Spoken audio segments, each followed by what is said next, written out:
Hello everyone, Sam Ibrahim here today. Today we're going to talk about intrusive thoughts. These are the thoughts that come up when you're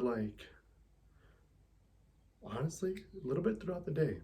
They could be self-judgment, self-criticism, making you wonder what's going on with yourself, making you start to doubt and feel self-conscious. These are the thoughts that affect your self-esteem, your self-worth, your ability to change your patterns and systems. Sometimes they happen throughout the day, but I don't know if you're like me, where they happen right in the middle of the night, at night, right when you're getting ready for bed. You'll be good, you'll be exhausted, but the second you put your head down, they come in and they start to go, what's wrong? Why didn't we do this today? Why didn't we do this? Why we should have done this? Why did we act like this? And it'll just start replaying the past. Or what they do, they actually start to play the future and make you wonder and learn how to try to control the future in a sense. Such as you could create a whole scenario in your head of how a hangout was going to go by you saying certain things, them saying something, so forth, so forth. Those thoughts, they're your way, your body and your mind's way of saving you through trauma responses. I know a lot of people don't understand, but intrusive thoughts are actually trauma response. They're trauma response because they scratch that. They don't mess with you. They're trauma response because they're trying to protect you to see what you can do, how to change your mind, your behavior, your actions to change the outcome, so as not to affect the person or the events that are happening in your life that are causing trauma or caused trauma. Many people assume, oh, it just means I don't feel good about myself. No. Your mind's just trying to protect you and save you. Trauma is what hurts you. And your mind and your body and yourself is trying to do everything it can to keep you safe. Because that's how it is. With these thoughts, they don't hate you. They actually love you. But sometimes you want to scream and shout like, shut up.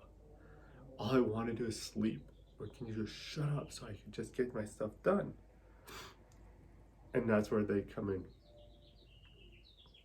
Sorry, my sneeze.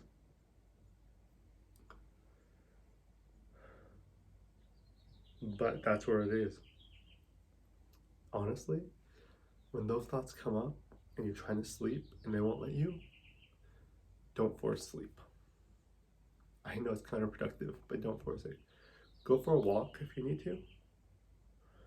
Journal out all the thoughts. Just write them all out, release them. Or if you draw, if you play an instrument, do something to change the pattern. I actually always have a journal by my bed. Give me 1 second.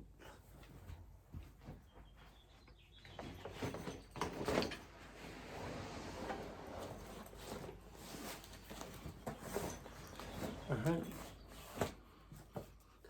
This is my journal. And for me, what helps me is writing and drawing. So that's what I do. I even choose different colors based off the emotion. It helps me so much when I'm like, I'm too tired, or honestly, if it's cold outside and I'm like, I don't want to go for a walk. Or if it's late and unsafe, I journal. Keep it right by my bed. I have my colored pencils, my different colored Sharpies, and just release emotion. And at the end of it, I am so drained I fall asleep. I also realized I do have another habit to help with my intrusive thoughts, and that's where I create stories. If it's a show I watched or just my own stories, I don't know how many incompleted stories I've written. Or not even written, actually. I never actually write it down, I just create them in my head. And those always help me to breathe and escape for a bit. I always create a character or two, and it's just, they're me, but in a different universe. And it feels good. And that's what you can do for yourself as well. Create a story. And then try to embody that person, that story. The qualities you want to hold on to. And honest, did you know that if you did it 30 minutes before bed and 30 minutes after, right when you wake up, that's when your body's most susceptible. It's actually not recommended for you to go on your phone or get off your phone right before bed. Because those 30 minutes do change and help start to wire your brain. Your subconscious mind's more open. So by creating a story, you're telling your mind, this is what I want. And when you wake up, the first 30 minutes, don't go on your phone. Turn off your alarm, and then even your alarm, make it so it's a song that empowers you instead of that annoying beeping sound that everyone just hates. And by changing that, by doing that, it helps change your aspects. It changes your world. There's, with the thoughts, when they intrude, it's usually because you're doing something that's out of your ordinary, or you're not doing the thing you want to do, or you felt like you were embarrassed. That's why they come in.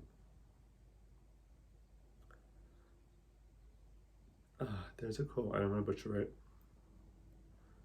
Change your internal world to change your external world. And that's what the intrusive thoughts are. And sometimes they're not even your voices. It's other people's. Sometimes everyone says you did great, but you don't feel like you did. You feel like, oh my God, no, I messed up. I effed up big time. I shouldn't have done this. I should have moved like this. I shouldn't have done this. And this happens right when you're alone. And that's where you thank them, you tell them, and journal. Read, draw, anything that will help you move and get it out of you. Just be you and accept that part of you. And as you heal your trauma, as you heal yourself, the thoughts get less and less. The thoughts get better. And they start to change. Now, they do spike for a bit sometimes when you're getting ready to change them and they're about to go away. Just don't give up and keep pushing through. I even had thoughts about making this video and putting myself out there and doing what I love to do with trauma. Helping people's trauma. Sometimes helping people through the stuff you went through does trigger aspects. And one of mine is intrusive thoughts. So I want you guys know that it's okay. You're not doing anything bad. You're not messed up or effed up. You're never not gonna be healed and fixed and all that stuff. You're not broken. You don't need a screwdriver or a wrench or any of that stuff to fix you. What you do need is support. And someone you could talk to when these thoughts come up. When these thoughts come up, you might need to, even if there's a friend that's awake and you trust them, message them. See if they'll talk to you. I have two amazing best friends in my life that have saved me more than I can count. I also have some family that supports me and is there for me when I need them. To have a support system. If you don't have any, it means it's time for you to find some. And there's many resources. Facebook, meetups, there's a lot. Trauma Anonymous, there's a lot of support groups. Just don't give up on yourself. Don't think you're broken. Don't think you're destroyed and you can never be fixed. No. Trauma just made you forget who you are and took you farther away from your truth and yourself. And every day is a chance for you to change a little bit. You don't need to do too much on just a little bit.